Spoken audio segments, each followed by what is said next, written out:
اللهم لبيك لبيك لا شريك لك لبيك إن الحمد والنعمة لك والملك لا شريك لك الله الله الله الله لبيك اللهم لبيك لبيك لا شريك لك لبيك إن الحمد والنعمة لك والملك لا شريك لك الله.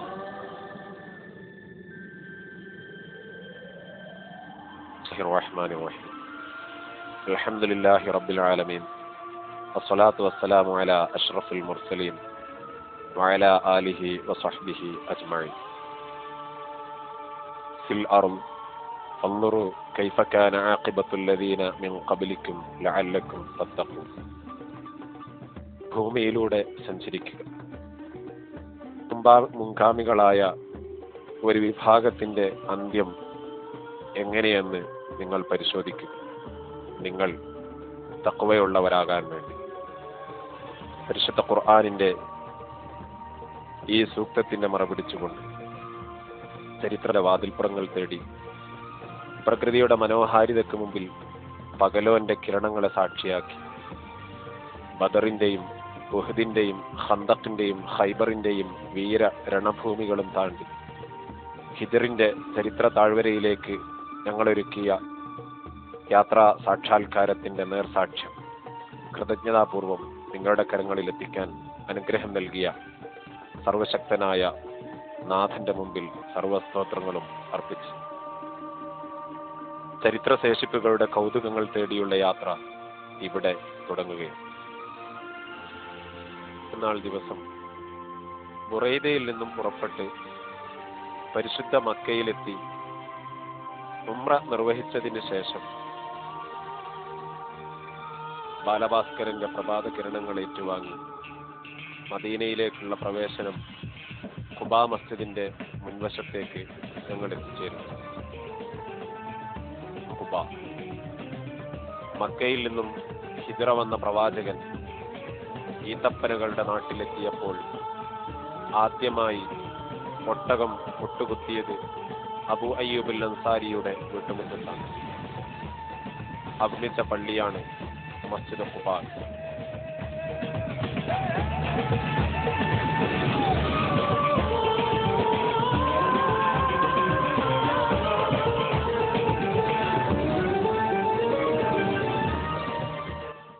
തഖ്വയിൽ അധിഷ്ഠിതമായി നിർമ്മിച്ച പള്ളി എന്ന് ഖുർആൻ വിശേഷിപ്പിച്ച പള്ളി.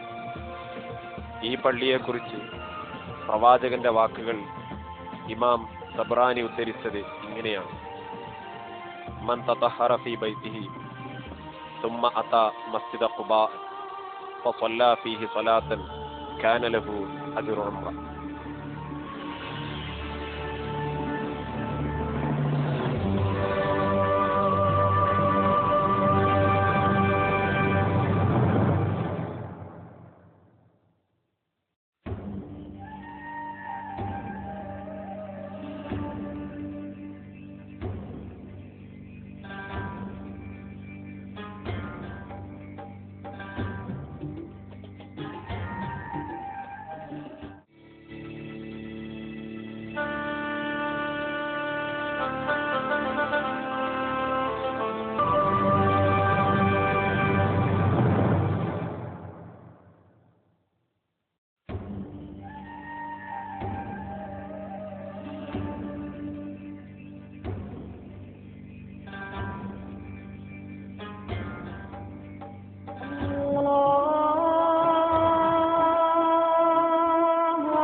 أشهد أن لا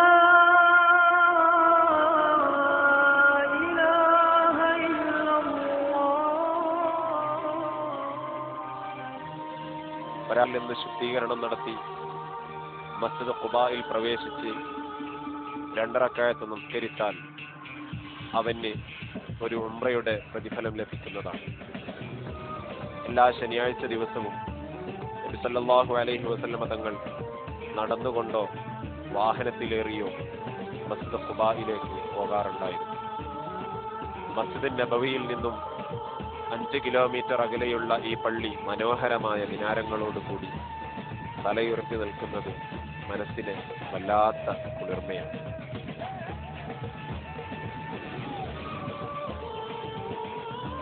രണ്ട് ഖിബിലകൾ കൊണ്ട് പ്രസിദ്ധമായ മസ്ജിദ് ഖിബിലത്തൈനിയുടെ മനോഹാരിത വിദൂരതയിൽ നിന്നുള്ള ഒരു വീക്ഷണമാണ് ഈ കാഴ്ച.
വെളുത്ത ചെരുവ് എന്നർത്ഥമുള്ള വാദി ബൈളയിലേക്കുള്ള യാത്രയാണ് നമ്മുടെ ദൃഷ്ടിയും. ചരിത്രത്തിൽ തങ്കലിപികളാൽ ഉല്ലേഖനം ചെയ്യപ്പെടേണ്ട അപൂർവതകളിൽ അപൂർവമായ ഒരു പ്രദേശം.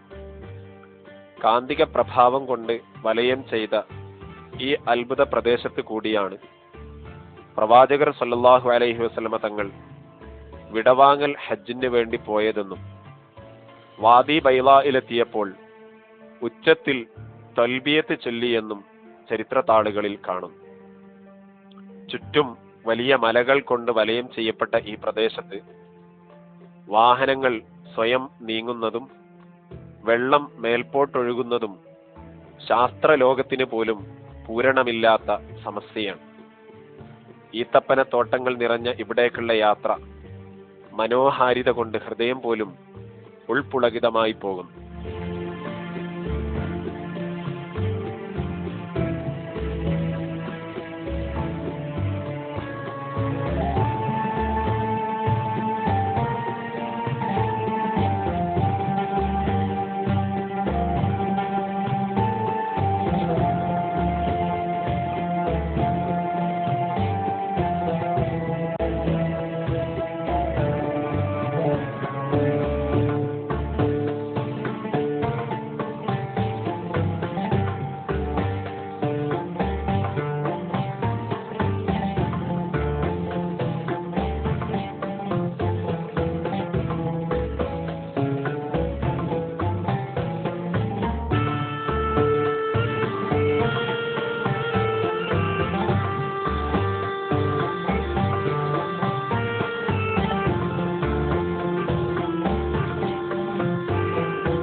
ഇതാണ് ആ ചരിത്ര സ്ഥലം.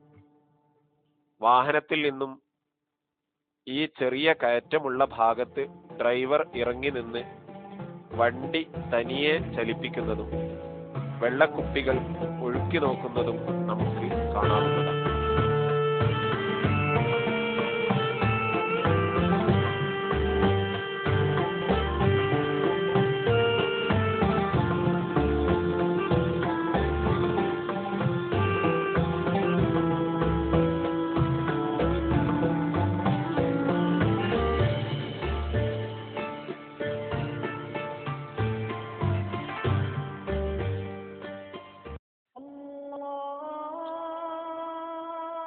മസാജിദ് ഖുറൈശികൾ മദീനയെ ആക്രമിക്കാൻ വേണ്ടി വന്നപ്പോൾ സൽമാനുൽ ഫാരിസി റളിയല്ലാഹു അൻഹുവിന്റെ അഭിപ്രായ പ്രകാരം മദീനയ്ക്ക് ചുറ്റും ഒരു കിടങ്ങ് കുഴിക്കാൻ വേണ്ടി മഹാനായ റസൂലുള്ളാഹി സ്വല്ലല്ലാഹു അലൈഹി വസല്ലം തങ്ങൾ സ്വഹാബികൾക്ക് നിർദ്ദേശം കൊടുക്കുകയും ആ പ്രവൃത്തിക്ക് പ്രവാചകർ തന്നെ നേതൃത്വം നൽകുകയും ചെയ്തു.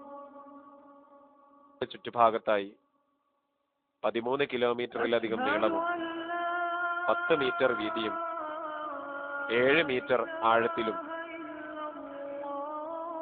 അന്ന് വലിയ ഒരു കിടങ്ങ് കുഴിച്ചു.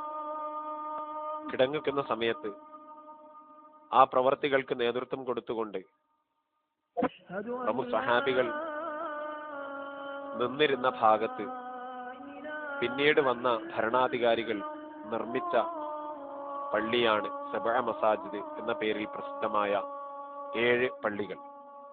മസ്ജിദുൽ ഫതഹ്, മസ്ജിദ് സൽമാനുൽ ഫാരിസ്, മസ്ജിദ് അബൂബക്കർ സിദ്ദീഖ്, മസ്ജിദ് ഉമർ ബിൻ ഖത്താബ്, മസ്ജിദ് അലി ബിൻ അബി ത്വാലിബ്, മസ്ജിദ് ഫാത്തിമത്ത് സഹറ, ഇങ്ങനെ 7 പള്ളികളാണ് അവിടെ നിർമ്മിച്ചിരുന്നത്. ഇപ്പോൾ അവിടെ ഈ 7 പള്ളികൾ നിന്നിരുന്ന സ്ഥാനത്ത് വലിയ ഒരു പള്ളിയാണ് കാണാൻ കഴിയുന്നത്. ഈ ദൃശ്യങ്ങളുടെ ഒരു പാതിരാ കാഴ്ചയാണ് നമ്മളിപ്പോൾ കണ്ടുകൊണ്ടിരിക്കുന്നത്.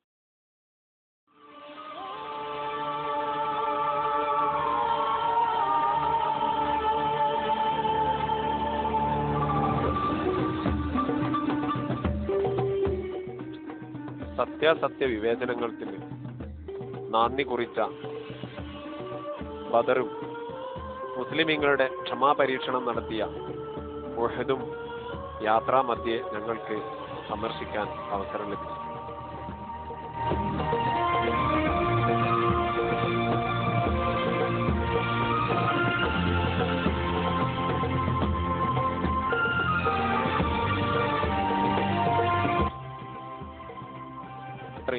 ചരിത്ര തീരം തേടിയുള്ള യാത്രയിലുടനീളം പ്രവാചകർ സല്ലല്ലാഹു അലൈഹി വസല്ലം തങ്ങളുടെയും അനുചര വൃന്ദങ്ങളുടെയും അർപ്പണ മനോഭാവത്തിന്റെയും ത്യാഗ സന്നദ്ധതയുടെയും നേർചിത്രങ്ങളാണ് മനസ്സിലേക്ക് ഓടി വരുന്നത്.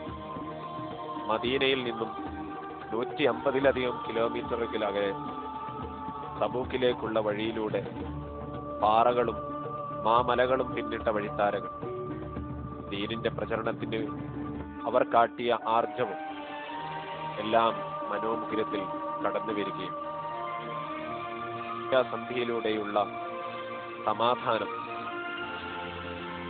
മുശ്രിക്കുകൾ പാലിക്കുകയില്ല എന്ന് ഖന്തക്ക് യുദ്ധത്തിലൂടെ ബോധ്യം വന്ന പ്രവാചകർ സല്ലല്ലാഹു അലൈഹി വസല്ലം തങ്ങൾ ഖൈബറിലെ ജൂതന്മാരെ കൂട്ടിപ്പിടിച്ച് മദീനയെ ആക്രമിക്കാൻ ഖുറൈശികൾ തയ്യാറാകുന്നു എന്ന വിവരം ലഭിച്ചപ്പോഴാണ് അവരെ നേരിടാൻ വേണ്ടി ഖൈബറിലേക്ക് പ്രവാചകർ അനുയായി വൃന്ദത്തിയുമായി കടന്നുപോയത്.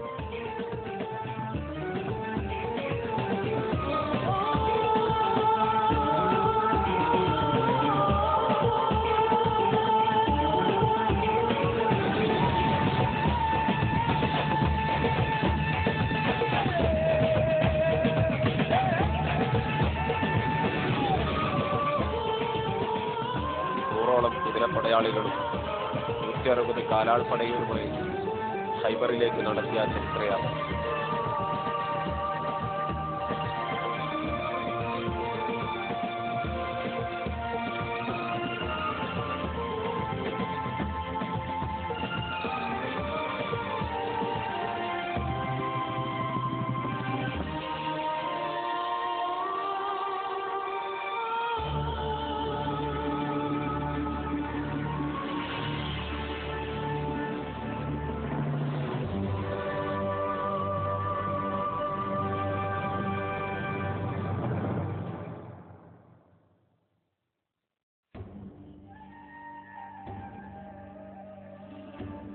വീടുകളുടെ അവശിഷ്ടങ്ങളും കച്ചവട കേന്ദ്രങ്ങളും ഫലഭൂഷ്ടമായ ഈത്തപ്പഴം തോട്ടങ്ങളും എല്ലാം നിർവൃതിയുടെ കാഴ്ചകൾ തന്നെയാണ്. മറ്റെവിടെയും കാണാത്ത രൂപത്തിലുള്ള ഈത്തപ്പഴക്കുലകൾ മനോഹരമായി തൂങ്ങി നിൽക്കുന്നതും നമുക്ക് അവിടെ കാണാൻ കഴിയും.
ക്രിസ്തുവർഷം 567 പ്രവാചകർ സല്ലല്ലാഹു അലൈഹി വസല്ലം തങ്ങളും സഹാബി വൃന്ദങ്ങളും ഹൈബറിലേക്ക് യുദ്ധത്തിന് പുറപ്പെടുന്നു. ഈത്ത് ബിൻ ജലാഹ് രാജാവ് ഹൈബർ ഭരിച്ചിരുന്ന സമയം അദ്ദേഹത്തിന്റെ പട്ടാള മേധാവി മുറഹിബ് ഒന്നാമനുമായാണ് യുദ്ധം കൂടുതലും നടന്നത്. 5 പ്രധാനപ്പെട്ട കോട്ടകളാണ് ഹൈബറിൽ ഉണ്ടായിരുന്നത്. കോട്ട നായിം മുസ്ലിം സൈന്യം വളയുകയും ശക്തമായ ഉപരോധം കോട്ടയ്ക്ക് നേരെ നടത്തുകയും ചെയ്തു. ഗത്യന്തരമില്ലാതെ കോട്ടയിൽ നിന്ന് ശത്രുക്കൾക്ക് പുറത്തിറങ്ങേണ്ടി വന്നു. ദിവോളം കോട്ട ഉപരോധിച്ച മുസ്ലിമീങ്ങൾക്ക് ശത്രുക്കളെ പുറത്തിറക്കാൻ വേണ്ടി എന്ന ഈത്തപ്പനകൾ വെട്ടി നിരത്തിക്കൊണ്ടാണ് ശത്രുക്കളെ കോട്ടയിൽ നിന്ന് മുസ്ലിമീങ്ങൾ പുറത്തിറക്കിയത്. ഉപരോധത്തിന്റെ ഫലമായി 5 പ്രധാനപ്പെട്ട കോട്ടകളും മുസ്ലിമീങ്ങൾക്ക് പിടിച്ചടക്കാൻ വേണ്ടി സാധിച്ചു. ഗത്യന്തരമില്ലാതെ പ്രവാചകനുമായി സന്ധി സംഭാഷണത്തിന് അൽ ഹരീത്ത് രാജാവ് മുതിർന്നു. പിന്നെ റവാഹ റളിയല്ലാഹു അൻഹുവിനെ ഹൈബറിലെ കാര്യങ്ങൾ നോക്കാൻ വേണ്ടി പ്രവാചകർ ഏൽപ്പിക്കുകയും അനന്തരം പ്രവാചകരും മറ്റ് സഹാബികളും മദീനയിൽ മടങ്ങിപ്പോവുകയാണ് ചെയ്തത്. ത്തിൽ 18 സഹാബികളും 93 ജൂതന്മാരും വധിക്കപ്പെട്ടതായാണ് ചരിത്രത്തിൽ രേഖപ്പെടുത്തിയിട്ടുള്ളത്.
മലമുകളിലുള്ള വലിയ ഒരു കോട്ട നമുക്കിന്നും അവിടെ കാണാൻ കഴിയും. ഗോതമ്പ് വൈക്കോലും കളിമണ്ണും കുഴച്ച് ഈത്തപ്പന തടികൾ ചേർത്ത് നിർമ്മിച്ച ആ കോട്ടയുടെ അവശിഷ്ടം 1500 വർഷങ്ങൾക്ക് ശേഷം ഇന്നും അവിടെ നിൽക്കുന്നു എന്നുള്ളത് കോട്ടയുടെ നിർമ്മാണ വൈദഗ്ധ്യവും നിർമ്മാണ ചാരുതയും നമ്മെ ഓർമ്മപ്പെടുത്തുന്നു. 3 നിലകളിലായി നിർമ്മിച്ച ആ കോട്ട ഇന്നും അവിടെയുണ്ട്.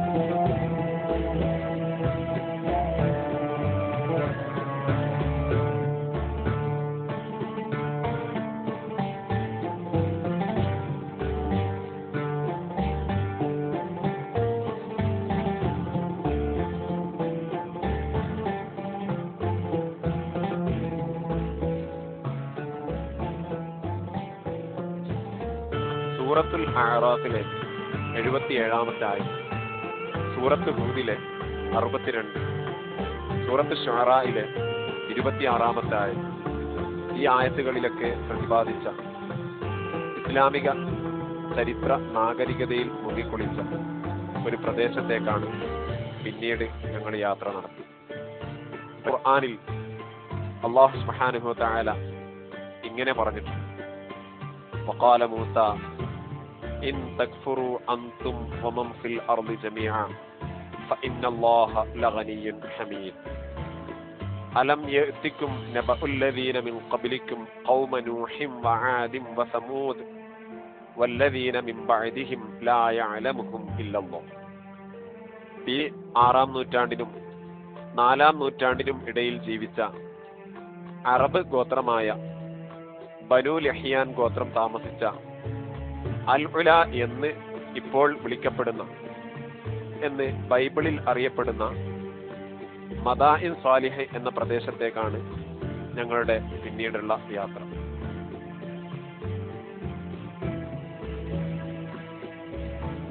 പത്തൊമ്പതാം നൂറ്റാണ്ടിൽ, അതായത് ക്രിസ്തുവർഷം 1901 മുതൽ 1908 വരെ ജീവിച്ച ഒട്ടോമൻ രാജാവായിരുന്ന സുൽത്താൻ അബ്ദുൽ ഹമീദ് രണ്ടാമനാണ് മക്കയെയും മദീനയെയും ബന്ധിപ്പിക്കുന്ന രൂപത്തിൽ തുർക്കിയിലെ ഇസ്താംബൂളിൽ നിന്നും ആരംഭിച്ച് ഡമസ്കസ് വഴി മദീനയിലേക്ക് റെയിൽവേ ലൈൻ സ്ഥാപിച്ചത്. ജെറൂസലേമിലേക്കും ഈ ട്രെയിൻ സർവീസ് ബന്ധപ്പെടുത്തിയിരുന്നു. ഇസ്ലാമിക ലോകത്തെ ഏറ്റവും വലിയ വഖഫ് സ്വത്തായി അറിയപ്പെട്ടിരുന്ന ഈ റെയിൽവേ ലൈൻ 1930 മുതൽ 60 വരെയുള്ള കാലഘട്ടങ്ങളിൽ അവിടെ ഉണ്ടായിരുന്നതായി ചരിത്രരേഖകളിൽ നമുക്ക് കാണാൻ കഴിയും.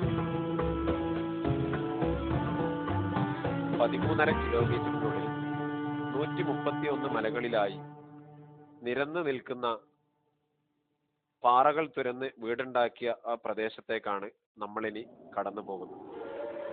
BC 3-ാം നൂറ്റാണ്ടിലും 2-ാം നൂറ്റാണ്ടുകളിലുമാണ് പാറ തുരന്ന് വീടുണ്ടാക്കിയത് എന്ന് ചരിത്ര ഗവേഷകർ കണ്ടെത്തിയിരിക്കുന്നു. 2-ാം നൂറ്റാണ്ടിൽ ജീവിച്ച അൽഹാരിസ് രാജാവ് 4-മനാണ് ആ പ്രദേശത്തെ അൽഹുല എന്ന മദായിൻ സാലിഹി എന്ന ഈ ഒരു പ്രദേശത്തെ വലിയൊരു പട്ടണമാക്കി മാറ്റി. പാറകൾ തുരന്ന് മഴവെള്ള സംഭരണികളും കുഴൽക്കിണറുകൾ പോലെയുള്ള വലിയ കിണറുകളും നിർമ്മിക്കുകയും ചെങ്കടൽ തീരവുമായി ബന്ധപ്പെടുത്തി വിശാലമായ രൂപത്തിൽ കച്ചവടം നടത്തുകയും ചെയ്തു. ക്രിസ്തുവർഷം 106 മുതൽ റോമൻ ചക്രവർത്തിയുടെ കീഴിലായിരുന്നു ഈ പ്രദേശം. അന്ന് ഈ ചുറ്റുഭാഗത്തുണ്ടായിരുന്ന ഏറ്റവും വലിയ കച്ചവട കേന്ദ്രമായിരുന്നു മദായിൻ സാലിഹ് എന്നറിയപ്പെടുന്ന ആ പ്രദേശം. വെള്ളവും മറ്റും സുലഭമായി കിട്ടുന്നതിനാൽ മക്കയിലേക്കും മദീനയിലേക്കും വന്നിരുന്ന തീർത്ഥാടകർ വിശ്രമിക്കാനുള്ള സ്ഥലമായിരുന്നു ഈ സ്ഥലം.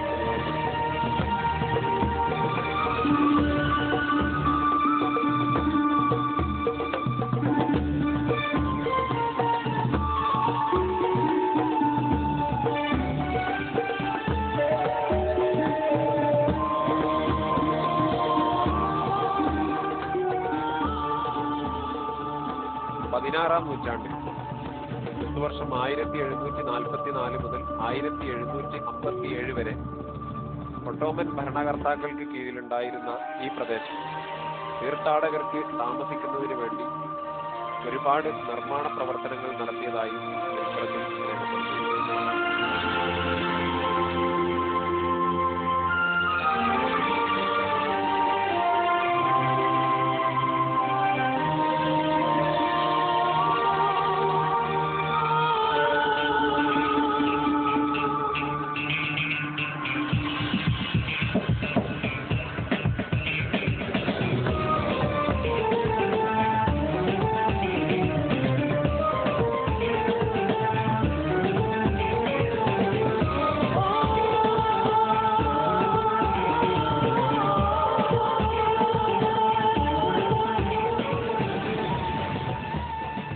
മദായിൻ സാലിഹിൽ കണ്ടുവരുന്ന പാറകൾ തുരന്ന് വീടുണ്ടാക്കിയ ആ സ്ഥലങ്ങളെ നമുക്ക് 4ആയി തരംതിരിക്കാം.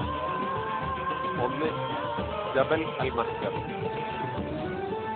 ഭാഗത്തായി സ്ഥിതി ചെയ്യുന്ന ഈ പ്രദേശത്ത് ഏകദേശം 60-ലധികം വീടുകളാണ് ഈ രൂപത്തിൽ കാണുന്നത്. മലയുടെ കിഴക്കും പടിഞ്ഞാറും ഭാഗങ്ങളിലായി നിർമ്മിച്ച ഈ വീടുകൾക്കുള്ള പ്രത്യേകത എല്ലാം ചെറിയ ചെറിയ വീടുകളാണ് ഉള്ളത്.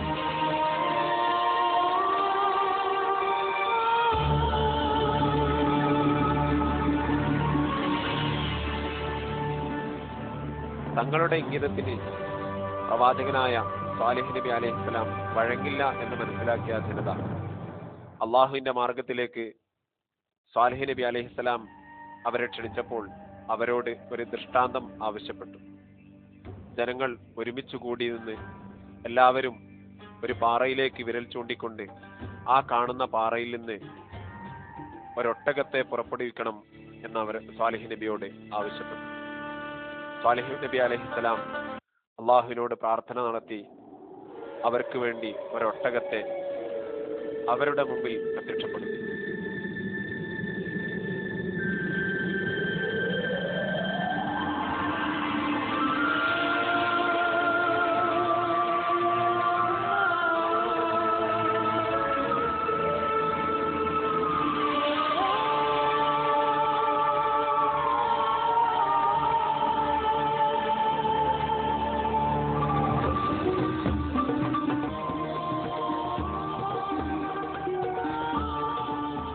അസർ അൽ വലദ് എന്നറിയപ്പെടുന്ന പ്രദേശം ഏകദേശം 31ഓളം ചെറിയ ചെറിയ വീടുകൾ അവിടെ കാണാൻ കഴിയും.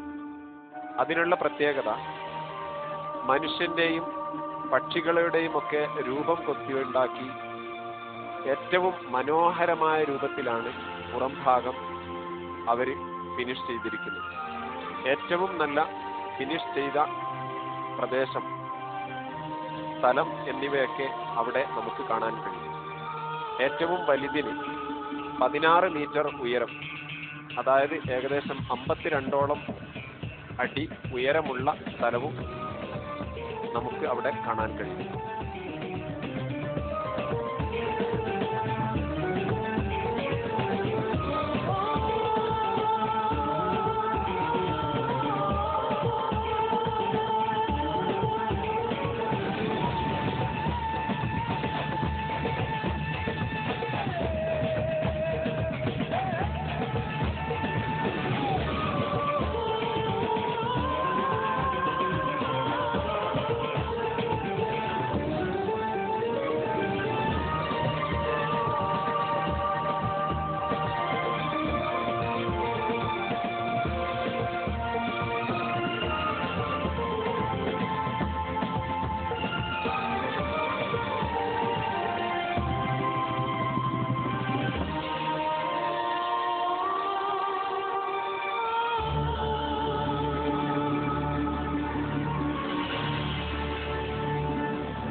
ഏരിയ സി കിഴക്ക് പടിഞ്ഞാറ് ഭാഗത്തായി സ്ഥിതി ചെയ്യുന്ന ഈ പ്രദേശത്ത് ഏകദേശം 19ഓളം വീടുകളാണ് നമുക്ക് കാണാൻ കഴിയുന്നത്.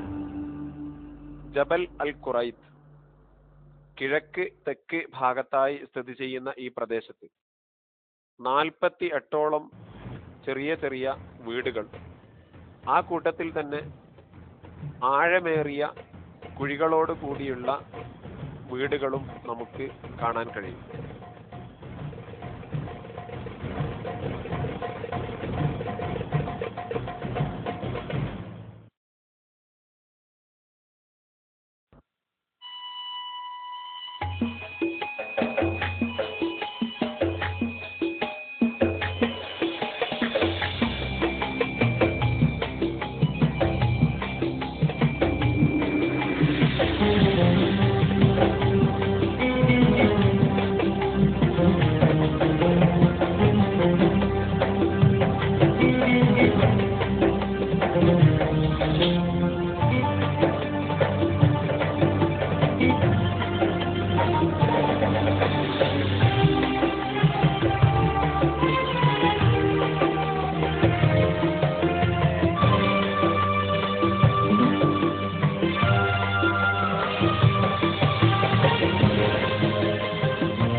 സമൂഹങ്ങളുടെ ചരിത്രം പരിശുദ്ധ ഖുർആനിൽ ഒരുപാട് സ്ഥലങ്ങളിൽ വളരെ വിശാലമായി പ്രതിപാദിച്ചതാണ്.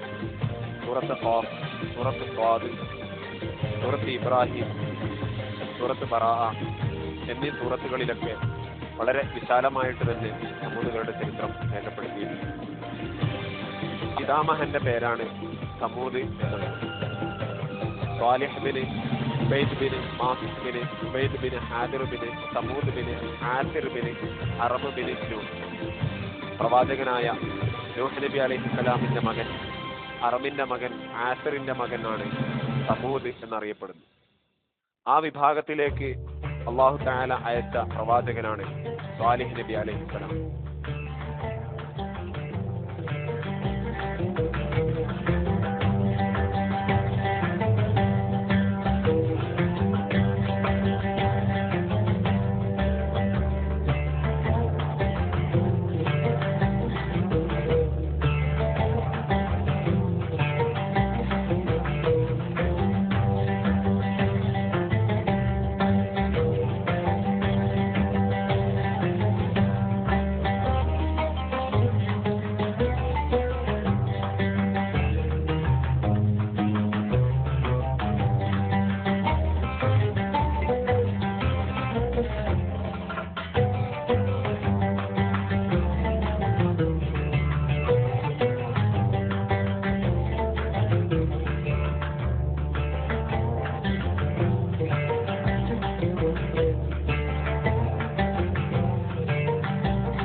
ഇഷ്ടം പോലെ പാല് കുടിക്കുകയും ഇഷ്ടം പോലെ ഉപയോഗപ്പെടുത്തുകയും ചെയ്തുകൊള്ളൂ എന്ന് സാലിഹ് നബി അവരോട് പറഞ്ഞു.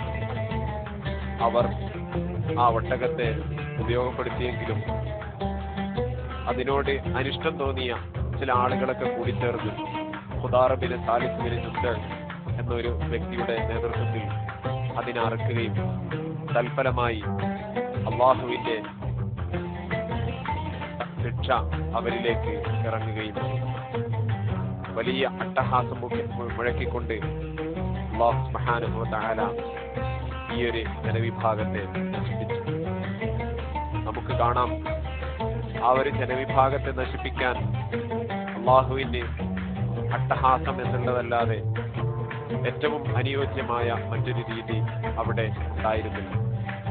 അള്ളാഹുവിന്റെ ശിക്ഷ ഇറങ്ങിയ ഈ ഭൂമിയിലൂടെ മഹാനായ പ്രവാചകർ സല്ലല്ലാഹു അലൈഹി വസല്ലമ തങ്ങൾ തബൂക്കിലേക്ക് പോയപ്പോൾ വളരെ പെട്ടെന്ന് തന്നെ ആ സ്ഥലം വിട്ടുകിടക്കുകയും അള്ളാഹുവിന്റെ ശിക്ഷയെ ഓർത്ത് പേടിച്ചു കരയണമെന്ന് സഹാബി വൃന്ദങ്ങളെ ഓർമ്മിപ്പിക്കുകയും ചെയ്തതായി ചരിത്രത്തിൽ കാണാൻ കഴിയും. ആ ഒരു കൊണ്ട് തന്നെ കൂടുതൽ സമയം അവിടെ ചെലവഴിക്കാതെ അള്ളാഹുവിന്റെ ശിക്ഷയിൽ ഓർത്തുകൊണ്ട് അള്ളാഹു ഭൂമിയിൽ ചെയ്ത ദൃഷ്ടാന്തങ്ങളെ കണ്ടുകൊണ്ട് ഞങ്ങളുടെ യാത്ര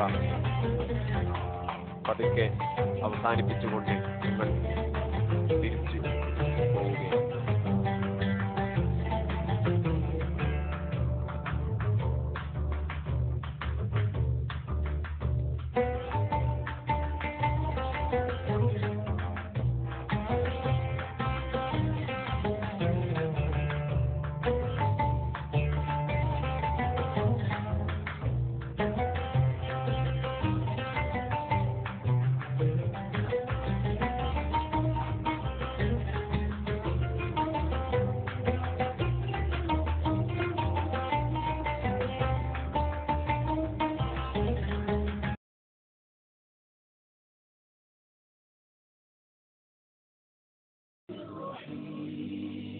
ഖാഫില ഹജ്ജ് ഉംറ സർവീസ് പരിചയസമ്പന്നരായ ഉസ്താദുമാരുടെ നേതൃത്വം, യാത്രാവേളയിലും തുടർന്നും പഠനാർഹമായ ക്ലാസുകൾ, ഉംറവേളയിലും തുടർന്നും കൃത്യമായ സേവനം, മക്കയിലെ ചരിത്ര സ്ഥലങ്ങൾ സന്ദർശിക്കാനുള്ള സുവർണാവസരം, മദീനയിൽ എല്ലാ കേന്ദ്രങ്ങളിലും സിയാറത്ത്, ആത്മീയ വീക്ഷണം, സമസ്ത കേരള ജമിയത്തുൽ ഉലമയുടെ ആശീർവാദത്തോടെയുള്ള ബുറൈദയിലെ ഏക സർവീസ് ഖാഫില ഹജ്ജ് ഉംറ സർവീസ് SKIC ബുറൈദ സെൻട്രൽ കമ്മിറ്റിയുടെ കീഴിൽ നടത്തപ്പെടും.